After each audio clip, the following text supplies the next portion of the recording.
दोस्तों इस वीडियो में हम बात करेंगे कि अगर हमारे सोलर सिस्टम में सन की जगह ब्लैक होल ले ले तो क्या होगा, और साथ ही साथ ब्लैक होल क्या होता है और क्यों ब्लैक होल एक लाइट को भी निगल जाता है।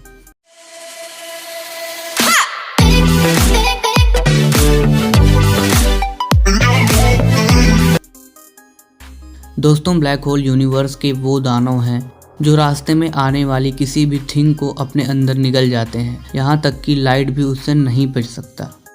तब उसी में से जन्म लेता है एक ब्लैक होल। जब यह ब्लैक होल बनते हैं तो इनका आकार तो छोटा होता है, लेकिन द्रव्यमान सूर्य से हजारों गुना ज़्यादा होता है।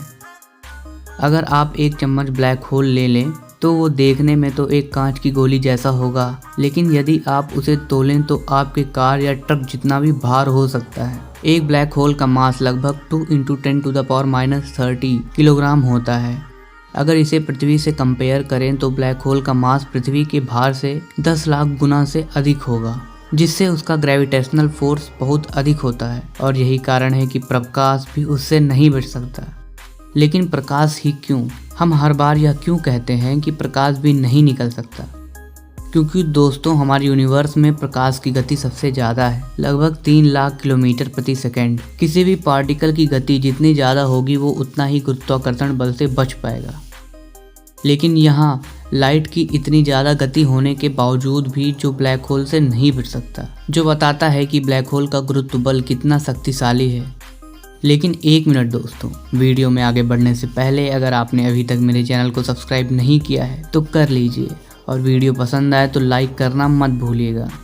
चलिए अब डिटेल में जानते हैं कि ब्लैक होल कैसे बनते हैं। जब किसी तारे का फ्यूल खत्म हो जाता है तब जाकर ब्लैक होल बनने की स्थिति उत्पन्न होती है। होता यह है कि किसी भी तारे को ऊर्जा उसके अंदर हाइड्रोजन और हीलियम गैस की वजह से मिलती है, लेकिन जब करोड़ों साल बाद यह गैस खत्म हो जाती है तब तारे का कोर अपने केंद्र के अंदर सिकुड़ने लगता है। पर फिर केंद्र में ज़्यादा द्रव्यमान जमा होने की वजह से तारे का वो भाग खुद ही ग्रेविटी को संभाल नहीं पाता है और फिर एक एक्सप्लोजन होगा और उसी में से जन्म लेगा एक ब्लैक होल। ब्लैक होल का सारा द्रव्यमान उसके केंद्र में ही होता है। केंद्र में द्रव्यमान वाला भाग बहुत ही सूक्ष्म होता है, एक कण से भी छोटा, लेकिन उसमें सूर्य से हजारों गुना बड़े तारे जितना द्रव्यमान समाया होता है। जैसे जैसे यह आगे बढ़ता है रास्ते में आने वाली सारी चीज़ों को निगलता जाता है। ज़्यादातर तो धूल और गैस को खाकर यह बढ़ता है। यह सारी निगली हुई चीज़ें उसके केंद्र में जाकर ही रुकती है। इसमें हम यह कह सकते हैं कि ब्लैक होल में कुछ नहीं होता लेकिन सब कुछ होता है। आमतौर पर सारे ब्लैक होल एक जैसे ही होते हैं, लेकिन कुछ का द्रव्यमान सूरज से 100 गुना ज़्यादा होता है और कुछ का करोड़ों गुना। साइज के हिसाब से ही ब्लैक होल को 3 पार्ट्स में डिवाइड किया गया है: stellar mass black hole, supermassive black hole, intermediate black hole. तो सबसे पहले जानते हैं स्टेलर मास ब्लैक होल के बारे में। जब किसी छोटे तारे के अंदर का ईंधन समाप्त हो जाता है तब उसी में से जो ब्लैक होल बनता है उसे स्टेलर मास ब्लैक होल कहते हैं। इन ब्लैक होल का द्रव्यमान सरल भाषा में कहें तो उनका वजन हमारे सूर्य से 3 गुना या उससे ज़्यादा होता है, लेकिन आकार सिर्फ दिल्ली या मुंबई शहर जितना ही होगा। हमारी मिल्की वे गैलेक्सी में करोड़ों की संख्या में इस तरह के ब्लैक होल आए हुए हैं। अब जानते हैं इंटरमीडिएट ब्लैक होल, जो कि काफ़ी रेयर हैं। क्या हमारे ब्रह्मांड में सिर्फ छोटे और विशाल ब्लैक होल ही पाए जाते हैं? यह सवाल वैज्ञानिकों के लिए भी पहेली बना हुआ था कि क्यों हमें अब तक कोई मीडियम आकार का ब्लैक होल नहीं मिला। क्या इस तरह के ब्लैक होल का अस्तित्व है? जरूर है। अभी कुछ समय पहले के अभ्यास के दौरान ही इस तरह के ब्लैक होल की खोज हुई है, जिनका द्रव्यमान सूर्य से कुछ हजारों गुना ही ज़्यादा है। साल 2018 की रिसर्च के मुताबिक कुछ गैलेक्सी में से एक्स-रे किरणों को डिटेक्ट किया गया है जो ब्लैक होल की घटना से निकलते हैं। यह रिसर्च के अनुसार इन ब्लैक होल का द्रव्यमान 36,000 से 3,16,000 सूर्य जितना हो सकता है। वो तारे जो सूर्य से हजारों गुना बड़े हैं लेकिन इतने भी विशालकाय नहीं है कि उसमें से सुपरमैसिव ब्लैक होल बन सके, उनमें से बनते हैं यह सामान्य आकार के ब्लैक होल जिन्हें इंटरमीडिएट ब्लैक होल हम कहते हैं। तो चलिए अब जाने सुपरमैसिव ब्लैक होल के बारे में, जो कि काफ़ी खतरनाक है। वो ब्लैक होल जिनका द्रव्यमान सूर्य से अरबों गुना ज़्यादा होता है, जबकि आकार सिर्फ हमारे सूर्य जितना ही होगा। इतने भारी होने की वजह से इसे सुपरमैसिव ब्लैक होल नाम दिया गया है। यह ब्लैक होल आसानी से हमारे सौरमंडल को पल भर में खत्म कर सकते हैं अगर वो सूर्य की जगह पर हो तो। लेकिन डरने वाली कोई बात नहीं है, यह सिर्फ गैलेक्सी के केंद्र में ही पाए जाते हैं। कोई ऐसा तारा जिसका द्रव्यमान और आकार सूर्य से कई ज्यादा हो, यहाँ तक कि अरबों गुना ज्यादा, उसी में से बनता है यह ब्लैक होल। पर सिर्फ यह एक ही वजह नहीं है उसके जन्म की। जब कई स्टेलर मास ब्लैक होल एक दूसरे से टकराते हैं तब वो एक हो जाते हैं और जन्म देते हैं सुपर मैसिव ब्लैक होल को। एक और वजह यही है कि जब अंतरिक्ष में कई बड़े बादल टकराते हैं तब उनका द्रव्यमान बहुत ज़्यादा होता है और वो अपने अंदर सिकुड़ने लगते हैं। फिर इसमें से जन्म लेता है एक विशाल ब्लैक होल। और दूसरी संभावना यह है कि तारों के कई समूह एक साथ आते हैं और आपस में मिलते हैं, जिसके परिणाम में जन्म होता है एक सुपर मैसिव ब्लैक होल का। यहाँ दोस्तों हमने जान लिया है कि ब्लैक होल के कितने प्रकार होते हैं। अब बारी है जानने की कि ब्लैक होल की शक्ति कहाँ तक होती है और उसके केंद्र में आखिर क्या होता है।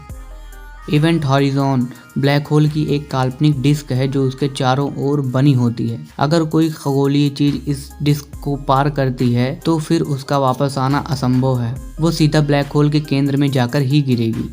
इसके 2 स्तर होते हैं, अंदर का स्तर इनर इवेंट हॉरिजॉन, बाहर का स्तर आउटर इवेंट हॉरिजॉन। अगर कोई चीज घटना क्षितिज के बाहर के स्तर पर है तो वो थोड़ा बहुत ही केंद्र की तरफ खींचेगी, पर ब्लैक होल के भयंकर गुरुत्व बल यानी कि ग्रेविटी का शिकार बनने से बच जाएगी। लेकिन वो अंदर के स्तर पर है तो वो गुरुत्वाकर्षण बल का शिकार होते सीधे ब्लैक होल के केंद्र में चली जाएगी।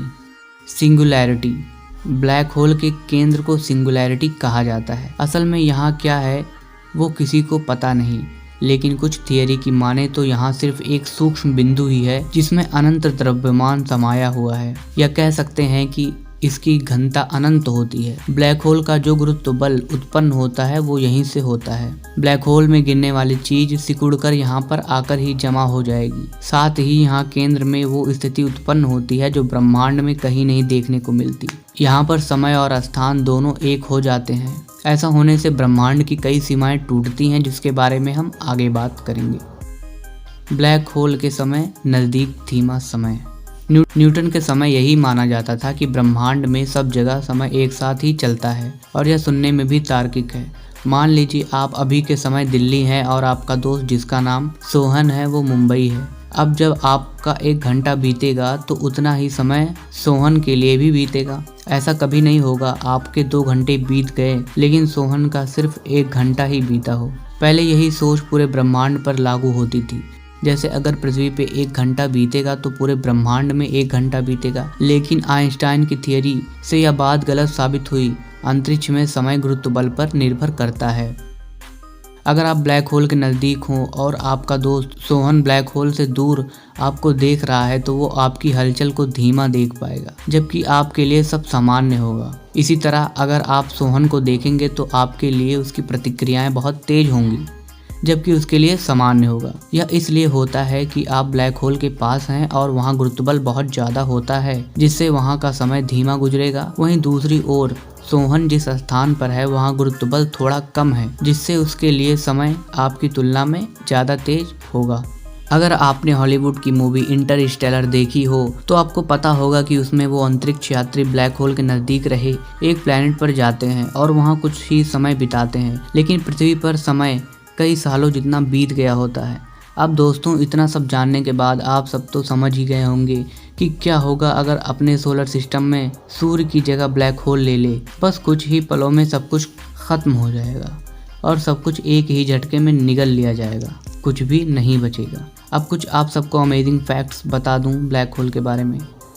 जैसे आप केंद्र के नज़दीक पहुंचने लगेंगे, स्पेस एंड टाइम एक होता जाएगा, जिससे ब्लैक होल एक नए ब्रह्मांड का रास्ता बन जाएगा। ऐसा लगेगा जैसे ब्लैक होल 2 ब्रह्मांडों के बीच की सुरंग हो। इस सुरंग को वर्म होल नाम दिया गया है।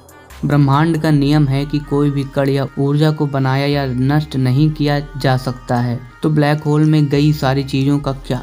इसका जवाब है व्हाइट होल, जो ब्लैक होल के द्वारा निकली हुई चीज़ों को बाहर निकालता है। कुछ थियरी की माने तो हर ब्लैक होल के अंदर एक ब्रह्मांड होता है, तो यह भी संभव है कि हमारा ब्रह्मांड भी किसी ब्लैक होल के अंदर आया हुआ होगा। अगर यह बात सच है तो असल में ब्रह्मांड कितना बड़ा होगा। तो दोस्तों, आज के लिए बस इतना ही। उम्मीद है आपको ब्लैक होल से जुड़ी ये वीडियो अच्छी लगी होगी। अगर आपको अच्छी लगी होगी तो वीडियो को लाइक कर दीजिए और चैनल को अभी तक सब्सक्राइब नहीं किया है तो कर लीजिए। Thank you for watching guys.